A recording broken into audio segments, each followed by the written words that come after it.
दोस्तों नमस्कार। मैं संतोष सिंह। हमारे यहाँ गांव में एक कहावत कही जाती है कि अगर मुंह ऊपर उठाकर अगर थूकेंगे तो थूक निश्चित तौर पे आपके मुंह पे ही गिरेगा। वैसे भी अपने उल जलूल बयानों के लिए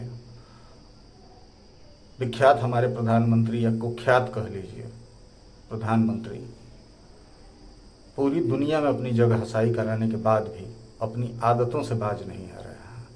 और अब की बार उन्होंने एक ऐसे व्यक्ति के ऊपर चर्चा छेड़ दिया है जिसको पूरी दुनिया सम्मान की दृष्टि से देखती है।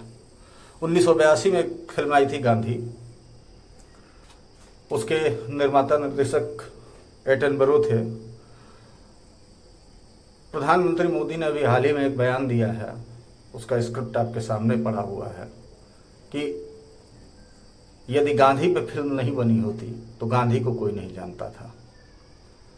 और वो बता रहे थे, वो जिम्मेदारी का पाठ पढ़ा रहे थे कि 75 सालों में गांधी को दुनिया जाने इसके लिए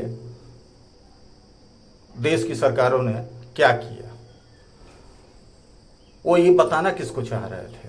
क्या वो पूरे हिंदुस्तान की पूरी आबादी को इलिटरेट समझते हैं, अनपढ़ समझते हैं, जिसे कोई किसी चीज की जानकारी नहीं है? तो यह दुर्भाग्यपूर्ण है कि यह प्रधानमंत्री को स्वयं नहीं मालूम था कि गांधी के बारे में दुनिया क्या विचार रखती है। गांधी के परम शिष्यों में माने जाने वाले नेल्सन मंडेला साहब, साउथ अफ्रीका के पूर्व राष्ट्रपति, 27 साल अपना जीवन काल उन्होंने जेल की कालकोठरी में गुजारा है। और उन्होंने बड़ा स्पष्ट कहा कि हमारे प्रेरणा स्रोत गांधी रहे हैं। उन्होंने अपनी जीवनी में भी इस बात का जिक्र किया है।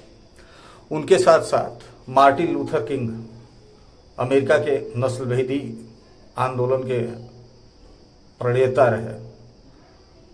मार्टिन लूथर किंग अपनी जीवनी में लिखते हैं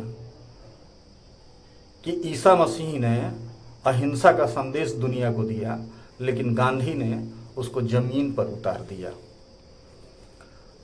दुनिया के सबसे बड़े वैज्ञानिकों में एक रहे Albert Einstein. Albert Einstein Gandhi के बारे में कहते हैं कि आने वाली पीढ़ियां बड़ी मुश्किल से यह विश्वास करेंगी कि हाड़ मास का एक चलता पुर्जा इंसान भी कभी इस धरती पर चला था। वो गांधी के बारे में ही कहते हैं।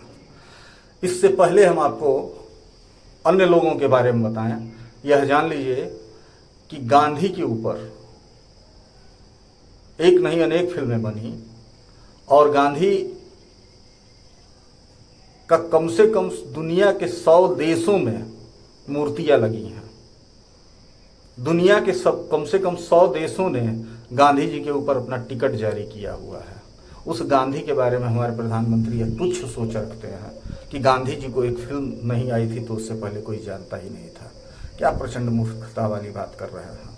गांधी एक आइकन बन के उभरे थे। टाइम मैगजीन ने उस दौर में 3 साल तक लगातार अपने कवर पेज पे छापा उन्हें और मैन ऑफ द ईयर का खिताब भी उन्हें दिया। सबसे ज्यादा जो है चर्चित नेताओं में उस दौर में, जब पूरी दुनिया एक प्रकार से आप कह लीजिए कि गुलामी या आप औपनिवेशिक काल से गुजर रही थी, उस दौर में दुनिया के सबसे चर्चित नेताओं में अगर किसी का नाम था तो वो थे महात्मा गांधी। उनको राष्ट्रपिता की उपाधि उस दौर में सुभाष चंद्र बोस ने दिया था पहली बार, जो बाद में पूरे राष्ट्र ने उसको सम्मानित महसूस करते हुए स्वीकार भी कर लिया था। प्रधानमंत्री को एक बात समझना चाहिए, गांधी की भी जन्मभूमि गुजरात रही है, कर्मभूमि उनकी अफ्रीका, साउथ अफ्रीका बनी, उसके बाद भारत की धरती बनी। लेकिन कभी गांधी के खून में व्यापार नहीं रहा, और जिसके खून में व्यापार होगा वो गांधी को नहीं समझ पाएगा।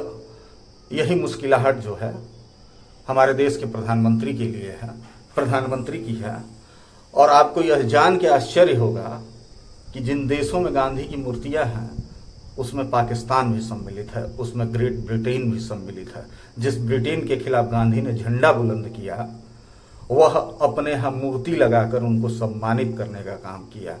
जिस देश को सबसे ज्यादा तिरस्कृत की नजर से देखते हैं पाकिस्तान, वो भी आज अपने देश में गांधी की मूर्ति लगाया हुआ है। अमेरिका, सूरीनाम, वियतनाम, चाइना, रसिया, अनगिनत नाम है, थक जाएंगे आप नाम गिनते गिनते, जिन्होंने अपने देश में सम्मानित करते हुए महात्मा गांधी की मूर्ति को स्थापित किया है। कम से कम प्रधानमंत्री जब किसी के ऊपर टिप्पणी करें तो ऐसी बचकानी और उल जलूल बयानों से बचे रहें, क्योंकि उन्हें यह समझना चाहिए कि वह एक देश के प्रधानमंत्री हैं। जब वो कुछ बोलते हैं तो पूरी दुनिया उसको सुनती है, और उनके इस बयानों से, इस प्रकार के उल जलूल बयानों से पूरी दुनिया में भारत की जगहसाई होती है। तो कम से कम सो भारत के सम्मान में अगर चार चांद न लगा सके, अगर उसकी गरिमा को न बढ़ा सके, तो उसे घटाने का भी काम न करें। इसी निवेदन के साथ मैं पुनः एक बार जो है प्रधानमंत्री से अपील करूंगा कि अपने बयानों से पहले, जो लगातार ये देखने में उनके बयान आ रहे हैं, कभी खुद को जो है ईश्वर का अवतार घोषित करने पर तुल जा रहे हैं, कभी कुछ बोल दे रहे हैं, कभी कुछ बोल दे रहे हैं, इस प्रकार के बयानों से वो बचें ताकि भारत की जगहसाई दुनिया में न हो सके। नमस्कार।